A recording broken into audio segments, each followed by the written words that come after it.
Hello student, तो स्वागत है हमारे यूट्यूब चैनल मैथ्स और फिजिक्स क्लासेस में। और बीच में बहुत दिन गैप हो गया था, बहुत सारा असाइनमेंट का हम आंसर की नहीं दे पा रहे थे, लेकिन आज के बाद फिर कंटिन्यू रहेगा सारा वीडियो। और लास्ट हम लोग चैप्टर 5 तक देख चुके थे। यदि आप लास्ट का वीडियो नहीं देखे होंगे तो डिस्क्रिप्शन में इसका लिंक दिया हुआ, वहाँ से आप देख लीजिएगा। और आज हम लोग डिस्कस करेंगे chapter 6 work energy and power का, जो भी इंपॉर्टेंट क्वेश्चन है जो आपका जेईई मेंस या एआई ट्रिपल में पूछा हुआ है, या फिर आपका जैक बोर्ड या सीबीएसई बोर्ड के लिए इंपॉर्टेंट है। जैसे कि इसमें पहला क्वेश्चन आप देख रहे हैं यहाँ पर, जो पहला क्वेश्चन है इसमें पहला नंबर क्वेश्चन पूछा गया है कि कोई बॉल है जिसका काइनेटिक एनर्जी दिया हुआ है, ई दिया हुआ काइनेटिक एनर्जी, उसको जो प्रोजेक्ट किया गया 45 डिग्री एंगल बना के फेंका गया, तो आपसे पूछ रहा है कि हाईएस्ट पॉइंट पे जाने के बाद उसका काइनेटिक एनर्जी का वैल्यू क्या होगा। देखिए बहुत ही आसान है। और यदि आप इस वीडियो को देख रहे हो तो हम मान के चलते हैं कि आपको काइनेटिक एनर्जी का फॉर्मूला पता होगा। काइनेटिक एनर्जी का जो फॉर्मूला होता है half M we square.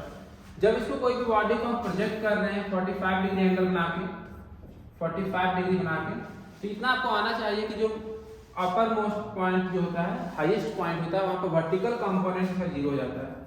v का मान क्या होता है 0।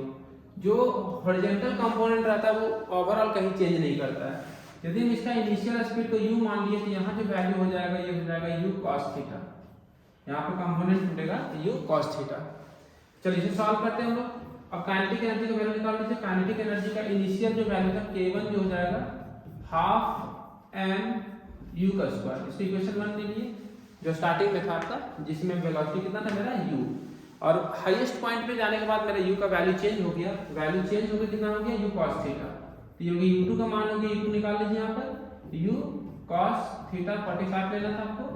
तो यहाँ पर वैल्यू आ गया cos 45 का वैल्यू था 1/√2। तो ये वैल्यू आ गया u/√2 मीटर पर सेकेंड। वैल्यू पुट कर दीजिए। काइनेटिक एनर्जी फाइनल निकाल लिया हम लोग, तो आ जाएगा हाफ m u2 का स्क्वायर। u2 के जगह पे लिखेंगे u/√2 का होल स्क्वायर। इसको जब सॉल्व कीजिएगा तो आ जाएगा 1/2 m u का स्क्वायर बाय 2 हो जाएगा। अब यहाँ से ऊपर से देखिए, इसको इक्वेशन नंबर 2 ले लेंगे। फ्रॉम इक्वेशन 1 एंड 2 से देखिए, ध्यान दीजिए यहाँ पर। फ्रॉम इक्वेशन 1 एंड 2 से, फ्रॉम इक्वेशन 1 एंड 2 से देखिए, दोनों को डिवाइड कर दीजिए। क्या आ जाएगा k1/k2। दोनों को डिवाइड कर देंगे। LHS को LHS से डिवाइड करेंगे, RHS को RHS से डिवाइड करेंगे। यहाँ पर क्या मिलेगा 1/2 m u का स्क्वायर हो जाएगा। यहाँ पर हो जाएगा 1/2 m u स्क्वायर बाय 2 हो जाएगा। Half m u square, half m u square cut गया तो ऊपर चला जाएगा यहाँ से, तो हो जाएगा k1/k2 इक्वल टू हो जाएगा आपका 2। यहाँ से पूछा गया k2 का वैल्यू क्या हो जाएगा। k2 ऊपर चला जाएगा, 2 नीचे आ जाएगा, तो हो जाएगा k1/2। और जो इनिशियल काइनेटिक एनर्जी था उसको E से दिखाया गया, तो यहाँ पर E2 का जो मान हो जाएगा वो हो जाएगा E/2, जो बाद में काइनेटिक एनर्जी होगा। देख लीजिए तो कौन सा आंसर है आपका। इसका जो सही आंसर है आपका सी नंबर सही आंसर है। इसका सी नंबर जो सही आंसर है। चलिए नेक्स्ट क्वेश्चन देखिए। सेम क्वेश्चन, इस तरह के और क्वेश्चन है आपका। इसमें कोई चेंजिंग नहीं है। इसमें सिर्फ क्वेश्चन में आपका कितना दिया हुआ है 60 डिग्री दिया हुआ है। इस बार एंगल कितना दिया हुआ है 60 डिग्री। तो देखिए कैसे बनेगा, 60 दे सकता है, 30 दे सकता है। तो पहले वाला क्वेश्चन में चेंज कर देंगे हम लोग। ध्यान दीजिए यहाँ पर, जो क्वेश्चन में 45 था लिए थे वहां पर हम लोग, यहाँ पर अब इस बार हटा के हम लोग क्या लेंगे, इसको हटा के हम यहाँ पर क्या ले लेंगे 60 डिग्री ले लेंगे। सारा क्वेश्चन सेम था, तो यहाँ पर जो वैल्यू ले लेंगे हम लोग 60 ले लेंगे। cos 60 का मान 1/2 होता है, तो ये हो जाएगा u/2, u/2 हो जाएगा। और जब इसको सॉल्व करेंगे तो यहाँ कुछ नहीं करना होता है, जो काइनेटिक एनर्जी फाइनल निकालिएगा यहाँ पर u/2 का होल स्क्वायर हो जाएगा, तो यहाँ पर आपका u²/4 हो जाएगा। अब दोनों टर्म को हम डिवाइड कर देंगे, दोनों टर्म को डिवाइड कर देंगे तो यहाँ पर 4 हो जाएगा। ये तो टर्म कट जाएगा, तो यहाँ पर जो 2 है वहां पर सिर्फ आपको 4 बच जाएगा। 4 तो E2 का जो वैल्यू आ जाएगा E/4 हो जाएगा, मतलब काइनेटिक एनर्जी 4 गुना घट जाएगा। तो यहाँ जिसका आंसर हो जाएगा, इसका जो आंसर हो जाएगा बी नंबर, इसका आंसर बी नंबर सही आंसर है। तो इसमें आपको दिमाग नहीं लगाना था, सिर्फ आपको वर्टिकल या आपको याद रखना था कि हाईएस्ट पॉइंट पे जाने के बाद, हाईएस्ट पॉइंट पे जाने के बाद जो उसका वैल्यू होता है, वेलोसिटी का वैल्यू होता है, u cos थीटा हो जाता है। इसीलिए जो भी वहां पर वेरिएशन होगा, या फिर इसको आप रफली याद कर सकते हो। आपको शॉर्टकट ट्रिक है, शॉर्टकट ट्रिक में आप याद रख सकते हो। शॉर्टकट में क्या रखना है आपको, हर जगह काम करेगा नहीं करेगा नहीं पता, बट हम आपको बता दे रहे हैं यहाँ पर कि जो भी cos थीटा आएगा उसका स्क्वायर कर दीजिएगा, जो भी cos थीटा आएगा उसका स्क्वायर कर दीजिएगा। जैसे शुरू में क्वेश्चन पूछा गया था 45, तो cos 45 का वैल्यू को पता था 1/√2, यहाँ लिखते cos 45, ये हो गया 1/√2 का स्क्वायर करते, तो ये 1/√2 का स्क्वायर करते कितना होता है, ये 1/2 हो जाता। वही आपको पूछता है कि cos 60 दिया था सेकंड में, तो cos 60 का स्क्वायर कीजिए, cos 60 का मान कितना होता है 1/2, तो 1/2 का स्क्वायर करते हैं तो कितना हो जाता है 1/4 आता। जो भी आंसर आएगा तो इसे इंटू कर दीजिएगा, ये शॉर्टकट तरीका हो गया। e/2 हो गया, e/4 हो गया। इसी तरह कुछ पूछता है cos 30 पूछता है, वहां 30 डिग्री दिया रहता है, तो √3/2 का होल स्क्वायर करते, तो यहाँ पर आता 3/4 e टाइम्स आ जाता है। तो यहाँ पर जो भी रहता है आपका शॉर्टकट है, आपका एमसीक्यू यदि क्वेश्चन पूछेगा तो वहां पर डायरेक्ट मार सकते हो कि वहां पर cos थीटा जो आएगा उसका स्क्वायर करके उतना टाइम्स कर दोगे, ठीक है। ये डायरेक्ट शॉर्टकट तरीका हो गया। देखिए यहाँ पर 45 था तो e/2 हो गया, क्योंकि cos 45 का स्क्वायर कितना हुआ था 1/2। फिर यहाँ पर cos 60 था, cos 60 का वैल्यू 1/2 था, 1/2 का स्क्वायर 1/4 था, e/4 मार दिए। cos 30 रहता तो उसका 3/4 हो जाता। नेक्स्ट क्वेश्चन देखिए, बोलता what is f dot ds, dot product होता है, क्रॉस प्रोडक्ट होता है। डॉट प्रोडक्ट में हम लोग को वेक्टर क्वांटिटी मिलता है, सॉरी स्केलर क्वांटिटी मिलता है। जैसे vector a dot vector b हो गया, इसका फॉर्मूला होता है ab cos थीटा। इसी तरह एक क्रॉस प्रोडक्ट होता है, vector a cross vector b, इसका फॉर्मूला होता है ab sin थीटा n का। तो ये स्केलर देता है और नीचे वाला क्या देता है, वेक्टर क्वांटिटी देता है। तो यहाँ पर आपसे पूछा गया कि F डॉट S क्या होगा, जहाँ पर F फोर्स है, ds डिस्प्लेसमेंट है, तो इसका जो आंसर हो जाएगा डी नंबर सही आंसर है वर्क, क्योंकि वर्क ऐसा क्वांटिटी है स्केलर क्वांटिटी। डायमेंशन पूछा है, k एक इक्वेशन दिया हुआ है, k का जो वैल्यू देखिए हमें इक्वेशन क्या दिया हुआ है, w इक्वल टू दिया हुआ है, w equal to half k x का स्क्वायर। यहाँ से आपसे क्या पूछा गया, k का डायमेंशन पूछा गया, तो कुछ नहीं करना है, वर्क का डायमेंशन जो आपको याद रखना होगा, वर्क का डायमेंशन क्या होता है बच्चों, ml2t-2 होता है। और k का आपको डायमेंशन पूछा गया है, x डिस्प्लेसमेंट है यहाँ पर, तो x के जगह पे l लिखेंगे और स्क्वायर का स्क्वायर कर देंगे। यहाँ से देखिए बच्चों l स्क्वायर का टर्म कट गया, और जब डायमेंशन का बात कर रहे हैं तो 2 का कोई डायमेंशन नहीं होता, इसलिए गायब कर दिया। 2 जो होता है डायमेंशनलेस क्वांटिटी होता है। यहाँ से जो k का डायमेंशन बचेगा वो जाएगा ml0t⁻²। देख लीजिए यहाँ पर कौन सा आंसर आपका, हाँ ए नंबर ऑप्शन से सही आंसर है, ए नंबर ml0t-2। और सारे लोग तो छुट्टी में घर चले गए हैं, बट देखिए आज 31 दिसंबर है, आज भी मेहनत कर रहे हैं, सिर्फ आप लोग के लिए एक्स्ट्रा वर्क कर रहे हैं। देखिए बोलता नेक्स्ट क्वेश्चन, बोलता बॉय, कोई एक लड़का है जो एक बॉक्स को कैरी कर रहा है ऑन हिज हेड, अपने सर पे, और वो एक लेवल रोड पे, एक समतल जमीन पे क्या कर रहा है, रोड पे चल रहा है एक प्लेस से दूसरे प्लेस पे। तो बोलता है वो कोई काम नहीं कर रहा है, तो दिस स्टेटमेंट इज। बच्चा देखो यहाँ पर जो फिजिक्स में वर्क होता है, जो हम डेली लाइफ में वर्क करते हैं, इसमें दोनों में अंतर है। आप जो वर्क कर रहे हो और फिजिक्स जो वर्क है, दोनों में काफी डिफरेंस है। हम घंटों यहाँ पर खड़े होकर लेक्चर दिए जा रहे हैं, तो फिजिक्स बोलता है आप कोई वर्क नहीं किए हो। हम एक जो कॉम्पिटिटिव एग्जाम का बच्चा तैयारी कर रहा है, घंटों बैठ के पढ़ाई कर रहा है, तो फिजिक्स बोलता है कोई वर्क नहीं कर रहे हो। तो फिजिक्स कोई भी ऑब्जेक्ट है सर्कुलर पाथ में यूनिफॉर्म स्पीड से, बोलता कोई वर्क नहीं कर रहे हो। तो फिजिक्स बोलता है वर्क, वहां पर उसको अलग तरीके से डिफाइन किया गया। बोलता है कोई चीज में हम लोग दिन भर दीवार को धक्का देते रहे, दीवार डिस्प्लेस नहीं हो रहा, फिजिक्स बोलता है कोई वर्क नहीं किया हो। तो फिजिक्स में वर्क का मतलब होता है कि आप फोर्स लगाओ, डिस्प्लेस होना चाहिए, या तो फिर एक फॉर्मूला होता है W equal to F S cos theta. W equal to formula होता है एफ एस कॉस थीटा। यहाँ पर 3 कंडीशन में वर्क नहीं होगा। यदि फोर्स ही नहीं होगा, आप बिना फोर्स लगाए तो वर्क कर नहीं सकते हो, फोर्स लगाए डिस्प्लेसमेंट नहीं हुआ, और दोनों रहा, फोर्स भी एक्ट कर रहा है, डिस्प्लेसमेंट भी हो गया, लेकिन थीटा आपका कितना हो गया 90 डिग्री। इस केस में वर्क नहीं होता है। तो यहाँ पर जो करेक्ट आंसर इसका 5 का ए। बोलता है यह स्टेटमेंट पूरा सही है, इसमें कोई वर्क नहीं करेगा। The body of mass 50 kg is at rest, the work done to accelerate it by 20 metre पर सेकेंड in 10 सेकेंड। आपसे क्वेश्चन पूछा गया वर्क डन क्या होगा, तो वर्क एनर्जी थ्योरम का जो फॉर्मूला होता है, जो वर्क होता है वो चेंज इन काइनेटिक एनर्जी के बराबर होता है, half mv² minus u square. Mass दिया हुआ बच्चों, मास दिया हुआ है, मास कितना दिया हुआ है 50 kg, तो 50 kg लिखिए यहाँ पर हम लोग 50 kg। बोलता है इनिशियली यू किस में था, रेस्ट में, तो यहाँ पर u के जगह पे 0 का स्क्वायर कर दिए, और हमको निकालना है कितना, एक्सेलरेट कितना करना है 20 मीटर पर सेकंड कराना है, यहाँ पर 20 का स्क्वायर कर दिए। सॉल्व कर दीजिए इसको, ये कटेगा कितना बार में 25 बार में कट गया, और ये जो हो गया इधर आपका 400 आ जाएगा, 20 का स्क्वायर माइनस 0 हो जाएगा। ये सॉल्व करोगे 25 4 जा 25 है, देखें इसमें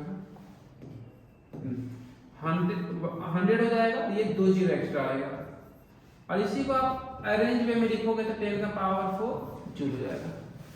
देख लीजिए यहाँ पर, तो इसका जो आंसर हो जाएगा सही आंसर बी नंबर 10 का पावर 4 जूल। 7 नंबर क्वेश्चन क्या बोलता है, kinetic energy with any reference must be.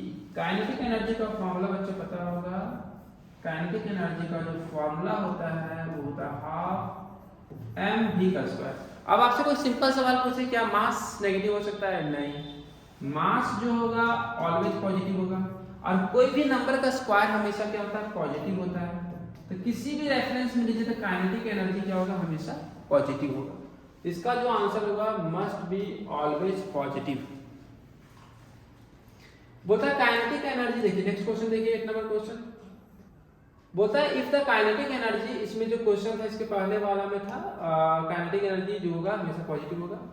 8 number question बोलता है, 8 नंबर क्वेश्चन यहाँ पे बोलता है, क्या बोलता है देखिए यहाँ पर 8 नंबर क्वेश्चन बोल रहा है कि काइनेटिक एनर्जी जो है 4 टाइम्स कर दिया गया, तो नया मोमेंटम क्या होगा, नया मोमेंटम क्या होगा। तो ध्यान दीजिए बच्चे, काइनेटिक एनर्जी का जो फॉर्मूला आपको पता होगा, काइनेटिक एनर्जी का फॉर्मूला होता है हाफ mv², और मोमेंटम का फॉर्मूला होता है, मोमेंटम का फॉर्मूला होता है p = mv, mass into velocity. आप यहां से क्या कीजिए, v का वैल्यू निकाल दीजिए, तो जाएगा p/m, या v का वैल्यू पुट कर दीजिए, तो जाएगा 1/2m p/m का होल स्क्वायर। जब इसको सॉल्व कीजिएगा तो आ जाएगा 1/2, ये हो जाएगा m पे रहेगा, ये हो जाएगा p का स्क्वायर m का स्क्वायर, एक m कट जाएगा, तो k का वैल्यू आ जाएगा p²/2m आ जाएगा। ये रिलेशन निकल गया काइनेटिक एनर्जी और मोमेंटम में मेरा। अब यहाँ पर देखिए मोमेंटम निकाल लीजिए, तो p का वैल्यू हो जाएगा √2m हो जाएगा। अब क्वेश्चन जो बोला उसके बात करते हैं, लोग बोलता है काइनेटिक एनर्जी क्या करना है, 4 टाइम्स कर देना है, इनिशियल काइनेटिक एनर्जी है। अब बोलता है काइनेटिक एनर्जी को हम क्या करेंगे, 4 टाइम्स कर देंगे, 2mk2 सेकंड के लिए। जो दोनों को डिवाइड करते हैं, यहाँ पर दोनों को डिवाइड कीजिएगा तो p1/p2 आएगा, मास तो यहाँ पर सेम है, उसी बॉडी को आपको बढ़ाना है, तो यहाँ सिर्फ बचेगा 2m का टर्म कट जाएगा, k1/k2 हो जाएगा। अकॉर्डिंग टू क्वेश्चन क्या बोलता है, क्वेश्चन बोलता है कि काइनेटिक एनर्जी को 4 गुना कर देना है, आपको 4 गुना कर दीजिए, यहाँ पर हो जाएगा बच्चों आपका p1/p2 √k1 k2 के जगह पे 4 गुना कर देना है, तो k1 से k1 कट जाएगा, इसका आ जाएगा p1/p2 = 1/4 का स्क्वायर रूट निकालिएगा, तो p1/p2 1/2 हो गया। तो आपसे पूछा नया मोमेंटम कौन सा, p2 कितना होगा, तो p2 जो हो जाएगा 2 टाइम्स p1 हो जाएगा, मतलब पहले वाले से कितना गुना हो गया, 2 गुना बढ़ गया। Kinetic energy 4 times, momentum 2 times बढ़ेगा। Kinetic energy 9 times, momentum 3 times बढ़ेगा। Kinetic energy 16 times, momentum 4 times बढ़ेगा। याद रखिएगा यहाँ पर। तो इसका जो आंसर हो जाएगा becomes twice its initial value, becomes twice its initial value. 8 का ए नंबर आंसर होगा। बोलता body of mass 5 kg and momentum दिया हुआ 10 kg/s when a force of 0.2 Newton is applied on it for 10 second, what is the change in kinetic energy.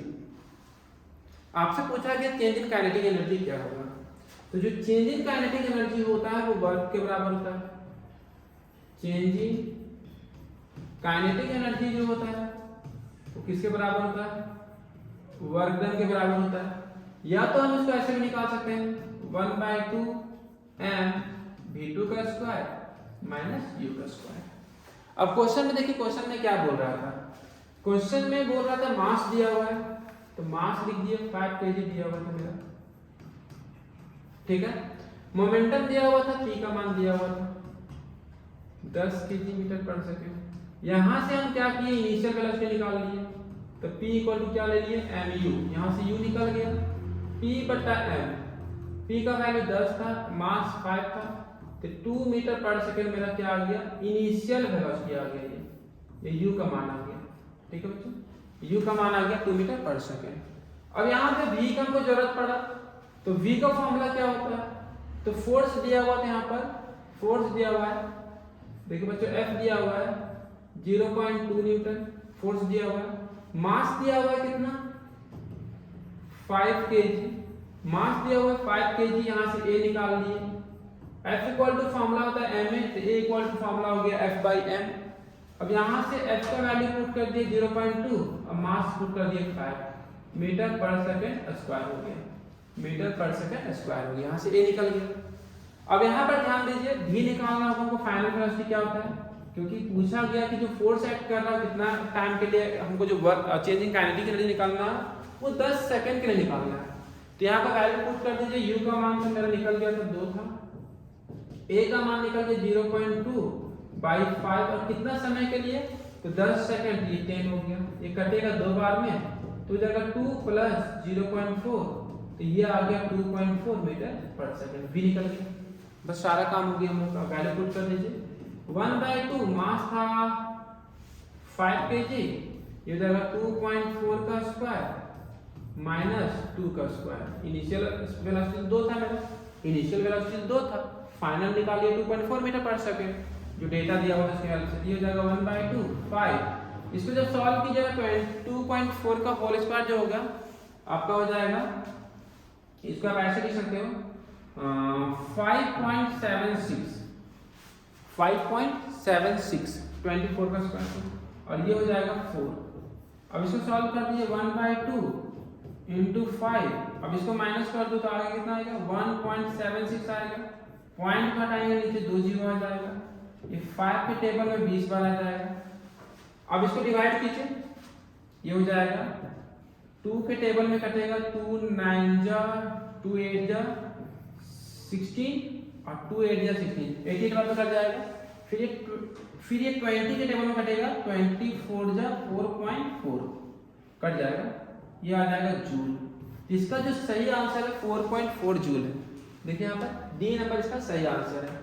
इस question में कुछ भी नहीं बोला गया था, इनिशियल ये मास दिया हुआ था, मोमेंटम दिया हुआ था, इससे आपको इनिशियल वेलोसिटी निकाल लेना था u का मान, फिर जो फोर्स दिया हुआ था और कितना टाइम के लिए एक्ट कर रहा था 10 सेकंड के लिए, वहां से आपको फाइनल वेलोसिटी निकाल लेना था, और आपसे पूछा कि चेंज इन काइनेटिक एनर्जी, तो फॉर्मूला यूज करना था half m v2 square minus u square, यहाँ फाइनल वेलोसिटी था, u आपका इनिशियल स्पीड था। नेक्स्ट क्वेश्चन क्या बोलता है, देखिए the potential energy developed in stretch spring, कोई भी स्प्रिंग को यदि हम x डिस्प्लेसमेंट स्ट्रेच करते हैं तो इसका डेरिवेशन जो होता है आपको याद रखना होगा, इसका फॉर्मूला होता है हाफ k x स्क्वायर, तो 10 का आंसर हो जाएगा बी नंबर। 11 नंबर क्वेश्चन देखिए क्या बोलता है, वर्क डन निकालने के लिए बोला गया वेरिएबल फोर्स के लिए, तो वर्क का जो फॉर्मूला होता है बच्चों F into dx होता है, वेरिएबल फोर्स के लिए इंटीग्रेट करेंगे इसको, F का वैल्यू दिया हुआ है x square plus x cube, तो यहाँ x का वैल्यू पुट कर दिए x square plus x cube dx हो गया, और लिमिट दे दिया बच्चों 1 से 0 से कहां तक आपको इंटीग्रेट करना है इसको 2 मीटर तक। अब इसको सॉल्व करते हैं, देखिए कैसे सॉल्व करते हैं, सीखिए इसको। ये dx दोनों के साथ इसको अलग अलग लिख देंगे, x स्क्वायर dx, ये हो जाएगा x क्यूब dx। इसको पहला काम हमने क्या किया, इंटीग्रेशन को अलग अलग तरीके से तोड़ दिए, जो लिमिट था उसको पुट कर दिए। अब इंटीग्रेशन करना दुनिया का सबसे आसान काम है, दूसरा क्लास का बच्चा भी कर सकता है। जो भी पावर दिया रहेगा उसमें एक जोड़ना रहता है, तो पावर यहाँ 2 है, यहाँ लिख देंगे 3, और जितना ऊपर लिखेंगे उतना नीचे लिखते हैं हम लोग, ऊपर 2 हो गया नीचे 0, यहाँ 3 है यहाँ 4 लिख देंगे, ऊपर 2 नीचे 0, 3 को बाहर निकाल दीजिए। यहाँ पर x का 2 वैल्यू है, एक बार x के यहाँ पे 2 पुट करेंगे, एक बार x के यहाँ पे 0 पुट करेंगे, यहाँ 4 को बाहर निकाल दिए, x की जगह पे एक बार 2 पुट करेंगे, एक बार 0 पुट करेंगे। इसको सॉल्व करते हैं, देखिए कितना आता है वैल्यू 1/3। सॉल्व कीजिए 2 का पावर 3 8 हो जाएगा, -0 ये हो जाएगा 16, 2 2 जा 8, 2 2 जा 4, 4 2 जा 8 16 -0 ये हो जाएगा 8/3 हो जाएगा, ये आ जाएगा कट जाएगा 4 बाद में, तो ये हो जाएगा 4। इसको सॉल्व करोगे 3 8 4 3 जा 12, ये आ जाएगा 20/3। तो 20/3 जूल आंसर है हमारा। ऑप्शन में देखते कहीं पर है या फिर नहीं है। ऑप्शन में आपका 23 नहीं है, तो इसका आंसर जो होगा नन ऑफ दिस, इसमें ऑप्शन नहीं आ रहा, आपका आंसर होगा 20/3 जूल। नेक्स्ट क्वेश्चन देखिए, बोलता है काइनेटिक एनर्जी सेम दिया हुआ है, मास दिया हुआ है 10 ग्राम और 40 ग्राम का, तो मोमेंटम क्या होगा। कभी रिलेशन बताया गया बच्चों, के का जो फॉर्मूला होता है, पी का जो फॉर्मूला होता है वो बताए थे √2m होता है, 2m होता है। पहला वाला का निकाल रहे हैं तो m1 k1 ले लिए, दूसरा वाला का निकाल रहे हैं मोमेंटम तो हो जाएगा 2m2 k2। क्वेश्चन में क्या बोला गया कि दोनों का काइनेटिक एनर्जी सेम है। क्वेश्चन देखिए, चाहे 10 ग्राम का हो चाहे 40 ग्राम का, दोनों काइनेटिक एनर्जी सेम है। तो मोमेंटम का रेशियो क्या होगा, यहां से p1/p2 निकाल दीजिए आप, ये हो जाएगा 2m1k 2m2k, k कट जाएगा ऐसे, क्योंकि दोनों का 2 से 2 कट जाएगा, दोनों का वैल्यू पुट कर दीजिए।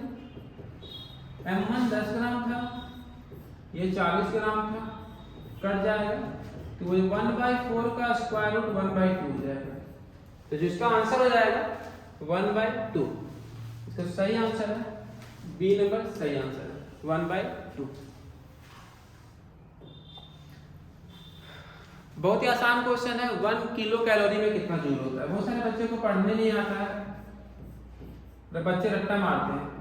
क्या लिखा हुआ आप इसको देख सकते हैं, 1 kilogram, 1 kilo Newton, 1 kilo hertz, 1 kilometre, 1 kilo calorie, 1 kilo volt. तो सब में किलो का मतलब 1000 होता है, किलो का मतलब कितना होता है 1000। यहाँ पर हो गया 1000 वाट, यहाँ का मतलब हो गया 1000 ग्राम, यहाँ का मतलब हुआ 1000 न्यूटन, यहाँ का मतलब हुआ 1000 हर्ट्ज, यहाँ का मतलब हुआ 1000 मीटर, यहाँ का मतलब हुआ 1000 कैलोरी, और यहाँ का मतलब हुआ 1000 वोल्ट। किलो का मतलब आपसे पूछा गया 1 किलो कैलोरी में कितना जूल होगा, तो यहाँ 1000 तो हो गया, पर 1 कैलोरी में कितना होता है 4.186, 4.186 जूल। इसको जब सॉल्व कीजिएगा तो आ जाएगा 4186 जूल। तो जो इसका सही आंसर आपका सी नंबर सही आंसर है। स्प्रिंग है, तो कांस्टेंट का वैल्यू दिया, के का वैल्यू दिया हुआ, एक्सटेंशन 5 सेंटीमीटर है, तो पूछ रहा है कितना वर्क हमको करना पड़ेगा 5 सेंटीमीटर से लेके 15 सेंटीमीटर खींचने में। क्वेश्चन देखिए बच्चों क्या बोल रहा है, ये एक स्प्रिंग है जिसको पहले खींचा गया 5 सेंटीमीटर, फिर खींचना है इसको 15 सेंटीमीटर।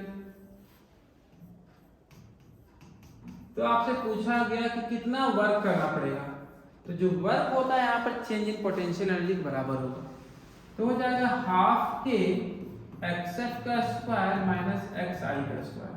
अब बोलिएगा xf क्या है, xi क्या है।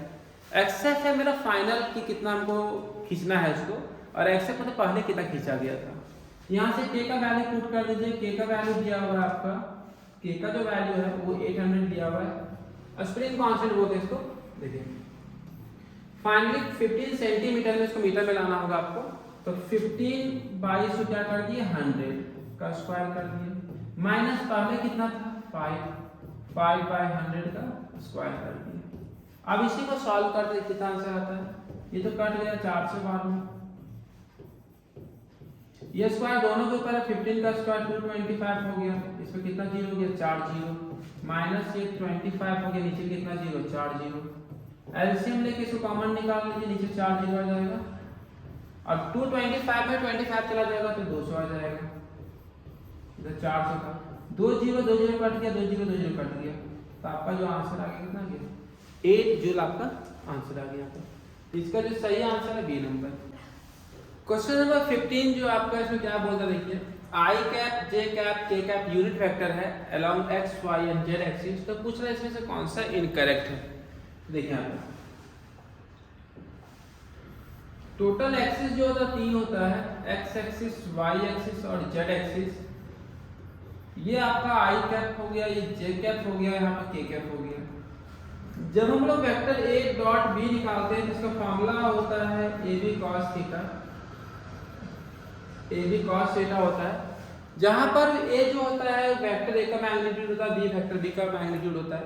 तो हमसे जो क्वेश्चन पूछा गया कि आई कैप डॉट आई कैप का वैल्यू क्या होगा, तो यहाँ से आई कैप का मैग्नीट्यूड 1 हो जाएगा, इसका मैग्नीट्यूड 1 हो जाएगा, और जब दोनों फैक्टर इक्वल है तो यहाँ पर एंगल 0 हो जाएगा, cos 0 का मान 1 हो जाएगा, यहाँ पर वैल्यू कितना आ जाएगा 1। इसी तरह जे कैप डॉट जे कैप का वैल्यू 1 हो जाएगा, के कैप डॉट के कैप का वैल्यू 1 हो जाएगा।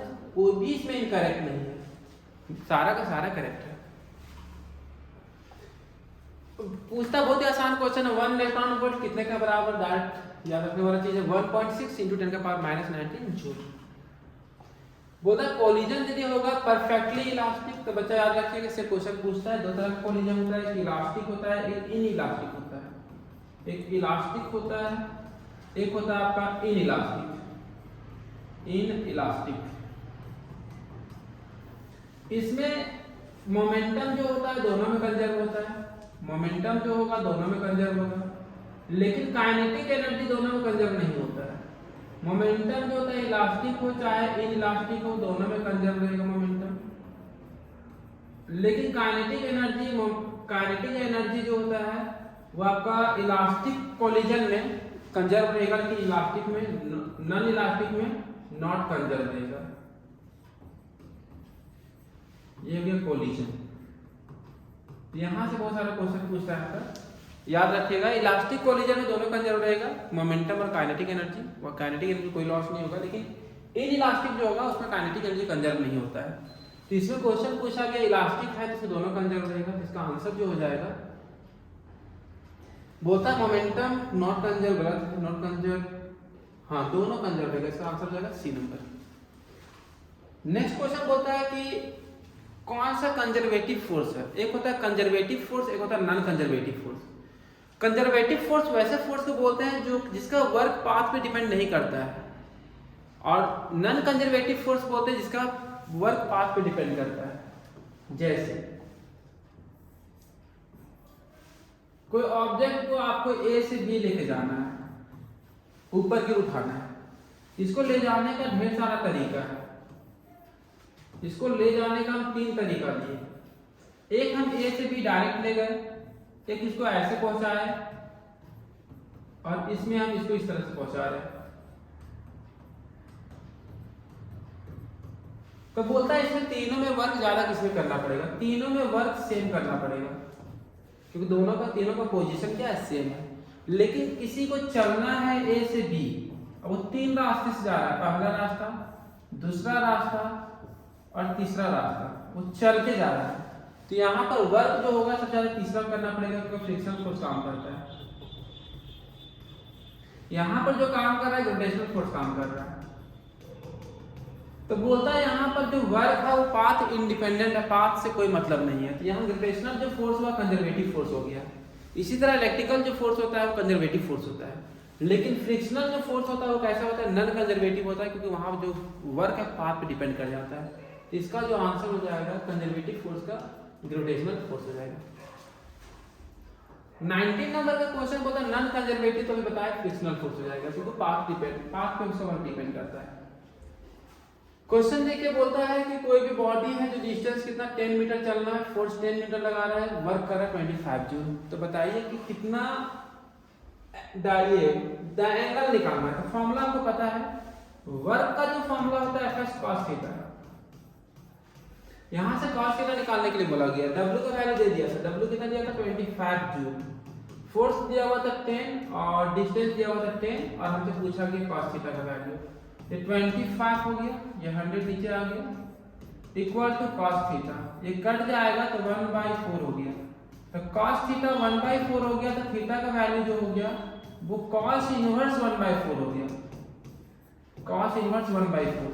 तो cos इनवर्स 1/4 यहाँ पर कहीं नहीं है, किसी का वैल्यू नहीं, इसका आंसर हो जाएगा D number, none of this.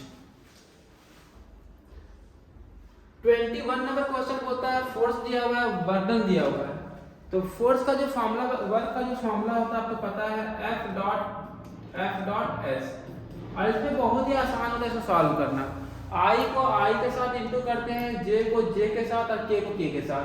ये हो जाएगा 2 2 जा -4 हो जाएगा यहाँ पर, ये -12, 3 बन जा 3 हो जाएगा, और ये हो जाएगा 1 को -1 से करेंगे -1, तो ये हो जाएगा -5 प्लस 3, इसका आंसर हो जाएगा -2। इसका जो सही आंसर है सी नंबर 21 का। 22 नंबर क्वेश्चन क्या बोलता है, F दिया हुआ है, फोर्स दिया हुआ है, डिस्प्लेसमेंट दिया हुआ है, तो वर्क दिया हुआ है 6 जूल, तो बताओ कि C का वैल्यू क्या होगा। तो निकाल लेते हैं, फिर उसी का निकाल लेंगे, वर्क पर निकाल लेते हैं। वर्क हो जाएगा पर 3 4 जा, ये हो जाएगा -12 को -4 है, ये हो जाएगा J को J से कीजिए तो 2C हो जाएगा, 2 को 3 से कीजिए तो 6 हो जाएगा। अब यहाँ पे देखिए W का वर्क का वैल्यू दे दिया था 6, चलो सॉल्व करते हैं इसको। 6 equal to -12 plus 2C plus 6, 6 से 6 कट गया, -12 इधर चला गया, यहाँ से C का मान हो गया 2 से कट गया 6 बार में, तो 6 का मान कितना हो गया 6, तो C का वैल्यू आ जाएगा बी नंबर 6 होता है इसका आंसर। क्वेश्चन क्या दिया हुआ था कि वर्क दे दिया था 6 जूल, आपसे C का वैल्यू पूछा था, तो पहले वर्क निकाल के W का वैल्यू पुट करके वहां से C का वैल्यू कैलकुलेट कर दिए हम लोग। यदि बोलता है कोई भी ऑब्जेक्ट कांस्टेंट स्पीड में सर्कुलर पाथ में, तो वर्क का वैल्यू क्या होता है 0। क्यों वर्क का वैल्यू 0 होता है, ध्यान दे सकते हैं आप यहाँ पर, यदि कोई भी ऑब्जेक्ट में सर्कुलर पाथ में है, तो यहाँ पर जो डिस्प्लेसमेंट का डायरेक्शन होता है, जो फोर्स का डायरेक्शन होता है, दोनों के बीच एंगल कितना बनता है 90 डिग्री बनता है। वर्क का जो फॉर्मूला होता है Fs cos थीटा होता है, और cos 90 का वैल्यू कितना होता है 0, इसीलिए हम वर्क डन कितना करेगा 0, तो इसका आंसर हो जाएगा 23 का ए नंबर। 24 नंबर क्वेश्चन बोलता है कि F डॉट S वर्क होता है, टॉर्क इंपल्स नहीं, इसमें वर्क का ऑप्शन नहीं दिया हुआ, इसका आंसर डी नंबर हो जाएगा। 25 नंबर क्वेश्चन दिया हुआ है, F दिया हुआ है, आपसे वर्क पूछ रहा है डिस्प्लेसमेंट 1 से लेकर 2 तक के लिए, तो फिर वही काम है यहाँ पर, फिर सॉल्व करेंगे इसको हम लोग। तो वर्क का जो फॉर्मूला होता है F into dx integration, F का वैल्यू दिया हुआ है 2 प्लस x, यहाँ 2 प्लस x लिख देंगे हम लोग, ये हो जाएगा dx। इसको इंटीग्रेट कहाँ से कहाँ करना है, लोअर लिमिट 1 है, अपर लिमिट 2 है, तो लोअर लिमिट को नीचे लिखते हैं, अपर लिमिट को ऊपर लिखते हैं, dx दोनों के साथ है, ये हो जाएगा 2dx प्लस x dx। अब इसको इंटीग्रेट कर देंगे हम लोग 1 से लेके कहाँ तक 2 तक, 1 से लेके 2 तक, 2 कांस्टेंट है, और dx का इंटीग्रेशन हो जाएगा x, इसका दो वैल्यू 2 और 1, यहाँ पर x का पावर 1 है, यहाँ हो जाएगा x का पावर 2 बाई 2, ऊपर का वैल्यू 2, नीचे का वैल्यू 1। चलिए हम सॉल्व करते हैं, x का दो वैल्यू दिया हुआ है, एक 2 दिया हुआ है, एक 1 दिया हुआ है, एक बार 2 पुट करेंगे, एक बार x यहाँ पे 1 पुट करेंगे। इसी तरह यहाँ पर 2 को बाहर निकाल लेंगे, एक बार x के यहाँ पे 2 पुट करेंगे 2 का स्क्वायर हो जाएगा, एक बार x के यहाँ पे 1 पुट करेंगे तो -1 का स्क्वायर हो जाएगा, 2 और 2 में 1 गया तो 1 हो गया, 2 का स्क्वायर 4 हो गया -1, ये हो जाएगा 2 प्लस 4 -1 3/2, तो 2 2 जा 4 प्लस 3, ये हो जाएगा 7/2, इसको सॉल्व करेंगे तो 3.5 आएगा, तो ऑप्शन मिला दिया 3.5 जो है नहीं, तो इसका आंसर क्या हो जाएगा सी नंबर। नेक्स्ट क्वेश्चन देखिए यहाँ पर, नेक्स्ट क्वेश्चन सेम क्वेश्चन है बच्चा, देखिए यहाँ पर सिर्फ वैल्यू चेंज कर दिया, x प्लस एक्स क्यूब है, x प्लस एक्स क्यूब है, इसको 0 से लेना है कहाँ तक 2 तक, फिर सेम काम करेंगे, कहीं कोई चेंजिंग नहीं हुआ, सेम काम करेंगे, देखिए यहाँ पे कैसे बनेगा इसको, ध्यान दीजिए यहाँ पर वर्क का जो फॉर्मूला हो जाएगा F dx, इस बार जो F का वैल्यू दिया हुआ है वो x प्लस एक्स क्यूब दिया हुआ है, dx सॉल्व कर दीजिए, यहाँ पर वैल्यू 0 से 2 तक सॉल्व करना है, तो यहाँ पर हो जाएगा 0 से 2, पहले तो x के साथ dx वैल्यू अलग कर देते पहले, फिर हो जाएगा x क्यूब dx हो जाएगा यहाँ पर 0 से कहाँ तक 2 तक। इंटीग्रेशन करना सबसे आसान काम, पावर में 1 जोड़ना रहता है, पावर 1 है, यहाँ हो जाएगा 2, x² 2 ऊपर 2 नीचे 0, यहाँ पावर 3 है, यहाँ 4/4 हो जाएगा, ऊपर 2 नीचे कितना 0, 2 को बाहर निकाल दीजिए तो x² बचेगा, 4 को बाहर निकाल दिया x का पावर 4 बचेगा, अब लिमिट पुट करना आपको आना चाहिए, इतना से पढ़ रहे हो, कहीं भी पढ़ाई कर रहे हो, लिमिट पुट करना बहुत ही आसान होता है। पहले ऊपर का वैल्यू पुट करते हैं, फिर नीचे का वैल्यू पुट करते हैं। तो एक बार x की जगह पे 2 का स्क्वायर कर देंगे, एक बार 0 का स्क्वायर। इसी तरह यहाँ पर x की जगह पे 2 का पावर 4 कर देंगे और 0 का पावर 4 कर देंगे। अब यहाँ पर सॉल्व कर देंगे, कितना आएगा 1/2 × 4 हो गया, 1/4 × 16 हो गया। बाकी 0 का कोई मतलब नहीं है, ये कट जाएगा 2 बार में, कट जाएगा 4 बार में। 2 + 4, इसका आंसर हो जाएगा 6 जूल। आंसर में मिला लेते हैं 6 जूल है या फिर नहीं, देखते हैं पर। तो इसका आंसर आपका 6 जूल, इसका आंसर हो जाएगा ए नंबर। नेक्स्ट क्वेश्चन देखिए, काइनेटिक एनर्जी पूछ रहा है, इसका मास दिया हुआ है 2 kg और मोमेंटम दिया हुआ है 2 न्यूटन सेकंड। तो इसका काइनेटिक एनर्जी का जो फॉर्मूला बताया था कि हम k = होता है p² बटा कितना 2m। p का स्क्वायर कर दिए, 2 का स्क्वायर हो जाएगा, 2 तो रहेगा और m की जगह पे 2, तो 2 का स्क्वायर 4 हो गया, नीचे 4 हो गया, कट जाएगा, दिया जाएगा 1 जूल। इसका आंसर हो जाएगा 27 का ए नंबर। बोलता है दो मासेस दिया हुआ है, एक का मास m है, एक का 4m है, इक्वल काइनेटिक एनर्जी है, तो मोमेंटम का रेशियो क्या होगा। अभी बताया बच्चा आप लोग को, इसके पहले बता चुके थे कि P1 जो हो जाएगा √2m1k1 हो जाएगा, P2 जो हो जाएगा √2m2k2 हो जाएगा। जब दोनों को डिवाइड कीजिएगा P1/P2, तो काइनेटिक एनर्जी यहाँ दे दिया है, काइनेटिक एनर्जी का यहाँ पर इक्वल है, यहाँ पर जाएगा 2m1k 2m2k, k से k कट गया, 2 से 2 कट गया। मास जो दिया हुआ था वहां पर देख लीजिए, एक का मास m लेना है, एक का मास 4m लेना है, m से m कट गया, 1/4 का स्क्वायर रूट 1/2 होता है, तो इसका जो रेशियो हो जाएगा वो 1:2 हो जाएगा। इसका जो सही आंसर है बी नंबर, 28 का बी नंबर। ये क्वेश्चन पहले भी आ चुका बच्चा। विच इज ऑड आउट, इसमें से कौन अलग है, ये वेक्टर क्वांटिटी, ये वेक्टर है, ये वेक्टर, ये स्केलर। इसका आंसर जो हो जाएगा सी नंबर। ऑड आउट मतलब कौन अलग है इसमें से। बोलता है एक सिंपल पेंडुलम है जो रेस्ट में कहा, rest is vertical because in that position. यदि कोई भी चीज फ्रीली, कोई पेंडुलम है फ्रीली, वो हैंगिंग फ्रीली, जब उसको हम क्या करते हैं, उसको झुला दिए तो वो ऑसिलेट करता है इस तरह, फिर बोलता है वो वर्टिकल पे आकर रुक जाता है, तो उस केस में क्या होगा। तो वहां पर याद रखिए, वहां पोटेंशियल एनर्जी जो होता है क्या होता है, मिनिमम होता है। तो इसका जो आंसर होगा डी नंबर, 30 का डी। 31 नंबर क्वेश्चन में क्या बोलता है देखिए यहाँ पर कि वर्क डन जो होगा, इसका फोर्स कांस्टेंट के दिया हुआ है, लेंथ L1 और L2 दिया हुआ है। तो जो चेंज इन पोटेंशियल एनर्जी होगा, तो इसका जो फॉर्मूला होता है W = 1/2k xf का स्क्वायर माइनस xi का स्क्वायर। यहाँ पर कुछ नहीं करना था, आपको लेंथ दिया हुआ था, तो यहाँ हो जाएगा L2 का स्क्वायर माइनस L1 का स्क्वायर। तो सही आंसर इसका हो जाएगा बी नंबर। 32 नंबर क्वेश्चन क्या बोलता है कि कोई भी एक स्प्रिंग है, जब उसको 2 सेंटीमीटर खींचे तो एनर्जी कितना आया 100 जूल।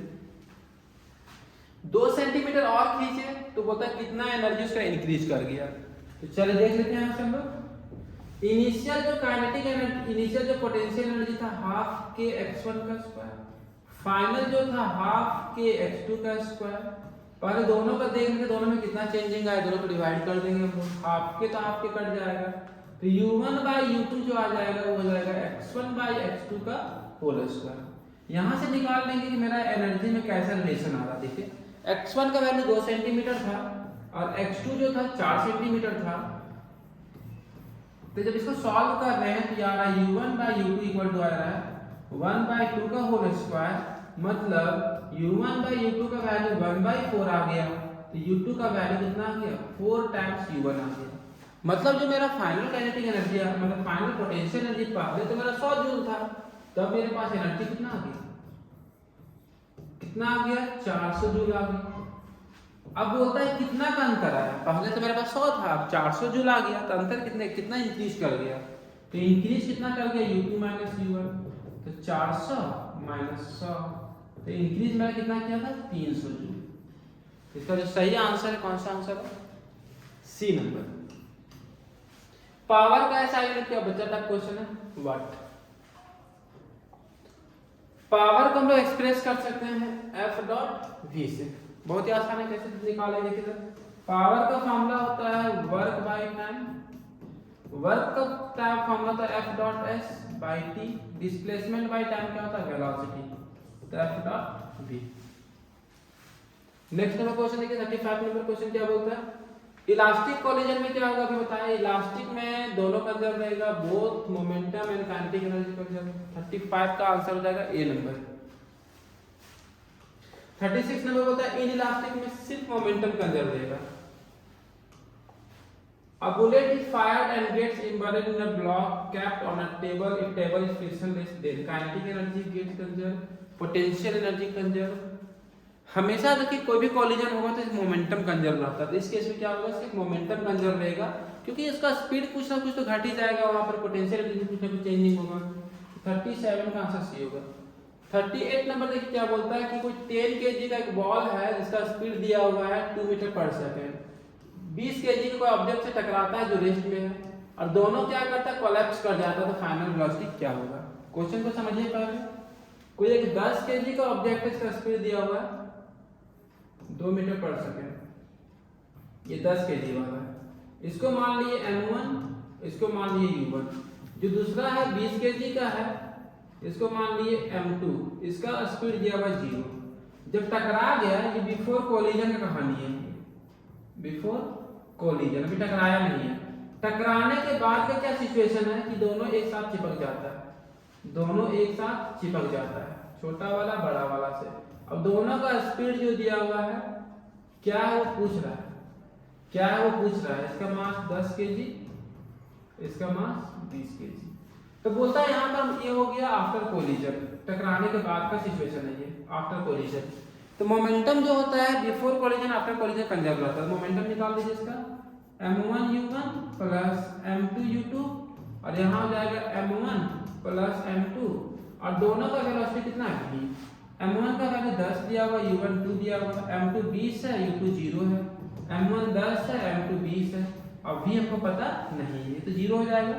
ये 20 हो गया, ये 30 भी हो गया, तो v निकाल लीजिए यहाँ से।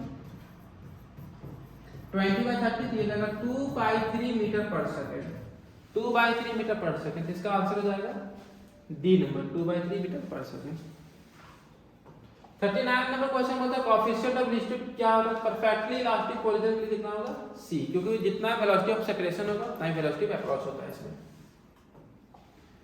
40 नंबर का क्वेश्चन क्या बोलता है, पावर का फॉर्मूला होता है, अभी बताया था, पावर का फॉर्मूला होता है F dot V। F dot V, dot निकालना बहुत आसान काम है, I को I के साथ इंटू करते हैं, J को J के साथ, K को K के साथ, तो 62 जा हो जाएगा 120 माइनस 60, 15 को 4 से करेंगे, 5 को 3 से करेंगे माइनस 15, तो सॉल्व करेंगे तो 120 माइनस 75, 10 से 5 क्या बचा गया, चलो इसका जो आंसर देगा 45 वाट सही आंसर है, 40 का बी। और यदि ये देखिए दिन प्रतिदिन नो डाउट कि मेरा चैनल का सब्सक्राइबर तो बढ़ते चले जा रहे हैं, और थोड़ा ग्रोथ स्लो है, थोड़ा मेरे अंदर भी डिमेरिट है कि अब रेगुलर वीडियो नहीं डाल पाते हैं, फिर यहाँ बहुत सारे बच्चे ऑफलाइन क्लासेस से हमको टाइम नहीं मिल पाता है, लगभग 700 से 800 बच्चे यहाँ पर ऑफलाइन क्लासेस करते हैं, और जितना हो सके हम देखते कोशिश कर रहे हैं, अब यूट्यूब में भी ध्यान दे रहे हैं, और हमको नहीं लगता कि आपको जितना भी इतना सारा एमसीक्यू क्वेश्चन आपका जो बोर्ड के लिए इंपॉर्टेंट है, इतना सारा आपको कहीं पर यूट्यूब में आपको मिल पाएगा। तो चलिए आज के लिए इतना ही, thank you, all the best.